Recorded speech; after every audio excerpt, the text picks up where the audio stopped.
La Bible en un an. Lecture du 12 septembre. 2 Corinthiens, chapitre 12, versets 11 à 21. J'ai été un insensé, vous m'y avez contraint. C'est par vous que je devais être recommandé, car je n'ai été inférieur en rien aux apôtres par excellence, quoique je ne sois rien. Les preuves de mon apostolat ont éclaté au milieu de vous par une patience à toute épreuve, par des signes, des prodiges et des miracles. En quoi avez-vous été traités moins favorablement que les autres églises? Sinon, en ce que je ne vous ai point été à charge. Pardonnez-moi ce tort. Voici pour la 3e fois que je suis prêt à aller chez vous, et je ne vous serai point à charge. Car ce ne sont pas vos biens que je cherche, c'est vous-même. Ce n'est pas, en effet, aux enfants à amasser pour leurs parents, mais aux parents pour leurs enfants. Pour moi, je dépenserai très volontiers, et je me dépenserai moi-même pour vos âmes. Dussé-je, en vous aimant davantage, être moins aimé de vous? Soit, je ne vous ai point été à charge, mais en homme astucieux, je vous ai pris par ruse. Ai-je tiré du profit de vous par quelqu'un de ceux que je vous ai envoyés? J'ai engagé Tite à aller chez vous, et avec lui j'ai envoyé le frère. Est-ce que Tite a exigé quelque chose de vous? N'avons-nous pas marché dans le même esprit, sur les mêmes traces? Vous vous imaginez depuis longtemps que nous nous justifions auprès de vous. C'est devant Dieu, en Christ que nous parlons. Et tout cela, bien-aimés, nous le disons pour votre édification. Car je crains de ne pas vous trouver à mon arrivée tel que je voudrais, et d'être moi-même trouvé par vous tel que vous ne voudriez pas. Je crains de trouver des querelles, de la jalousie, des animosités, des cabales, des médisances, des calomnies, de l'orgueil, des troubles. Je crains qu'à mon arrivée, mon Dieu ne m'humilie de nouveau à votre sujet, et que je n'aie à pleurer sur plusieurs de ceux qui ont prêché précédemment et qui ne se sont pas repentis de l'impureté, de l'impudicité et des dissolutions auxquelles ils se sont livrés. Ésaïe, chapitre 10. Malheur à ceux qui prononcent des ordonnances iniques et à ceux qui transcrivent des arrêts injustes pour refuser justice aux pauvres et ravir leurs droits aux malheureux de mon peuple, pour faire des veuves leur proie et des orphelins leur butin. Que ferez-vous au jour du châtiment et de la ruine qui du lointain fondra sur vous? Vers qui fuirez-vous pour avoir du secours, et où laisserez-vous votre gloire? Les uns seront courbés parmi les captifs, les autres tomberont parmi les morts. Malgré tout cela, sa colère ne s'apaise point, et sa main est encore étendue. Malheur à l'Assyrien, verge de ma colère. La verge dans sa main, c'est l'instrument de ma fureur. Je l'ai lâché contre une nation impie, je l'ai fait marcher contre le peuple de mon courroux, pour qu'il se livre au pillage et fasse du butin, pour qu'il le foule aux pieds comme la boue des rues. Mais il n'en juge pas ainsi, et ce n'est pas là la pensée de son cœur. Il ne songe qu'à détruire, qu'à exterminer les nations en foule. Car il dit, « Mes princes ne sont-ils pas autant de rois? N'en a-t-il pas été de Calno comme de Carchemish?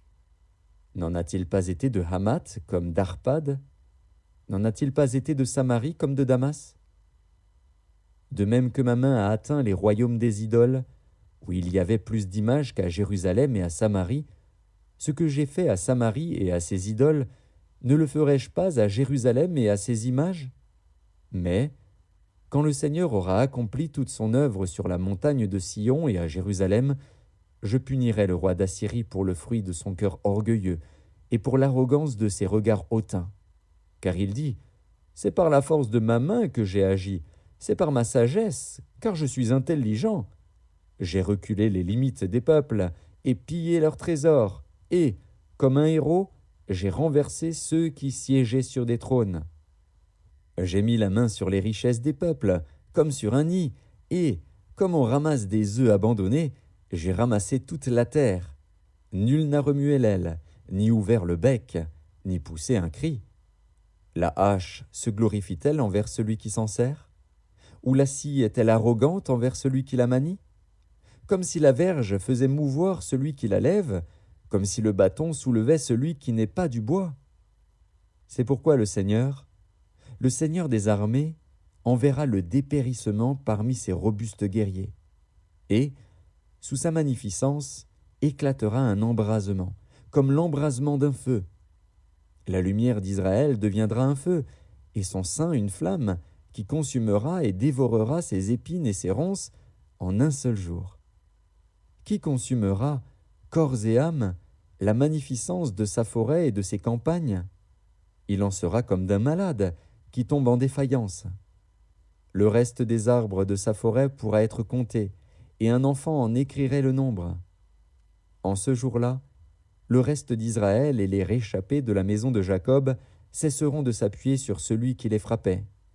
Ils s'appuieront avec confiance sur l'Éternel, le Saint d'Israël. Le reste reviendra, le reste de Jacob, au Dieu puissant. Quand ton peuple, ô Israël, serait comme le sable de la mer, un reste seulement reviendra. La destruction est résolue, elle fera déborder la justice. Et cette destruction qui a été résolue, le Seigneur, l'Éternel des armées, l'accomplira dans tout le pays. Cependant, ainsi parle le Seigneur, l'Éternel des armées, ô mon peuple, qui habite en Sion, ne crains pas l'Assyrien. Il te frappe de la verge, et il lève son bâton sur toi, comme faisaient les Égyptiens. Mais encore un peu de temps, et le châtiment cessera. Puis ma colère se tournera contre lui pour l'anéantir. L'Éternel des armées agitera le fouet contre lui, comme il frappa Madian au rocher d'Horeb. Et, de même qu'il leva son bâton sur la mer, il le lèvera encore, comme en Égypte. En ce jour, son fardeau sera ôté de dessus ton épaule, et son joug de dessus ton cou, et la graisse fera éclater le joug. Il marche sur Ajat, traverse Migron, laisse ses bagages à Micmash. Il passe le défilé, il couche à Géba, Rama tremble, Gibéa de Saül prend la fuite. Fais éclater ta voix, fille de Galim. Prends garde, Laïs. Malheur à toi, Anatote. Madmena se disperse, les habitants de Gébim sont en fuite. Encore un jour de halte à Nob, et il menace de sa main la montagne de la fille de Sion, la colline de Jérusalem. Voici, le Seigneur, l'Éternel des armées, brise les rameaux avec violence. Les plus grands sont coupés, les plus élevés sont abattus. Il renverse avec le fer les taillis de la forêt, et le Liban tombe sous le puissant. Ésaïe, chapitre 11. Puis un rameau sortira du tronc d'Isaïe, et un rejeton naîtra de ses racines. L'Esprit de l'Éternel reposera sur lui.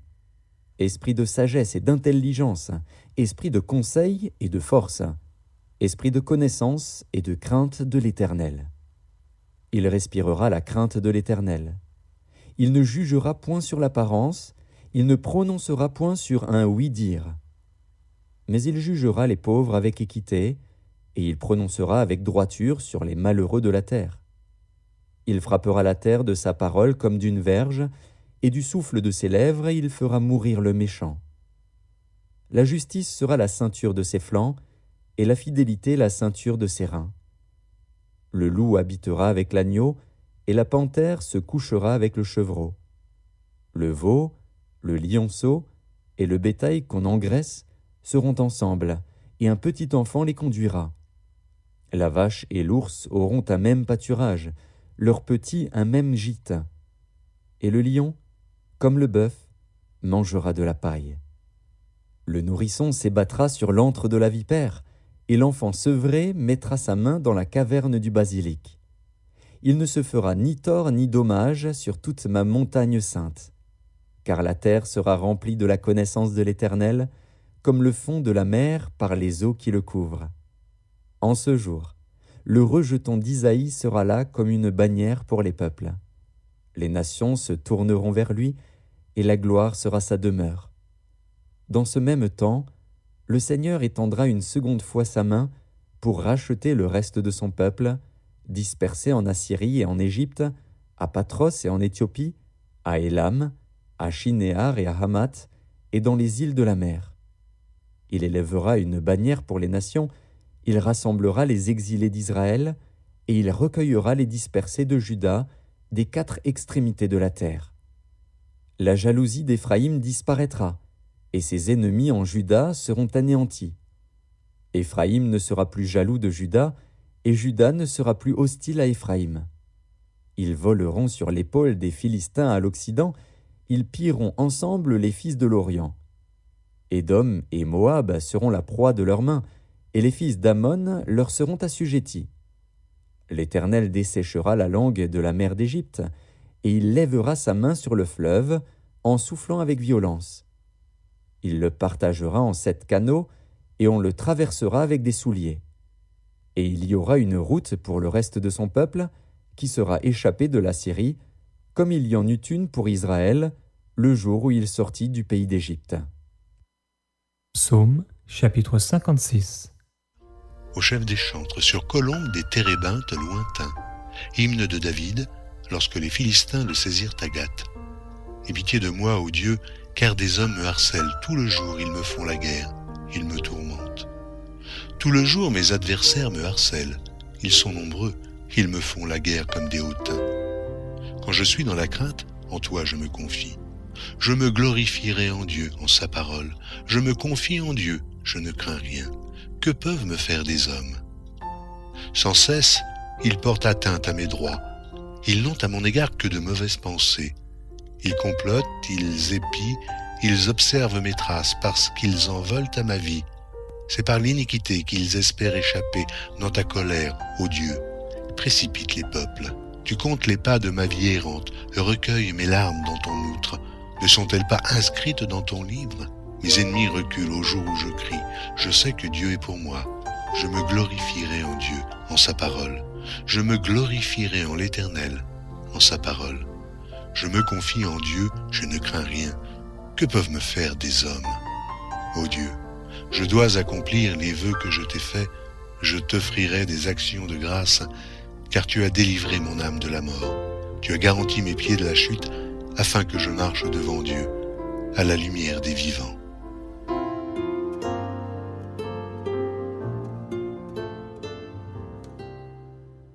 Proverbe, chapitre 23, versets 6 à 8. Ne mange pas le pain de celui dont le regard est malveillant, et ne convoite pas ses friandises, car il est comme les pensées de son âme. Mange et bois, te dira-t-il, mais son cœur n'est point avec toi. Tu vomiras le morceau que tu as mangé, et tu auras perdu tes propos agréables.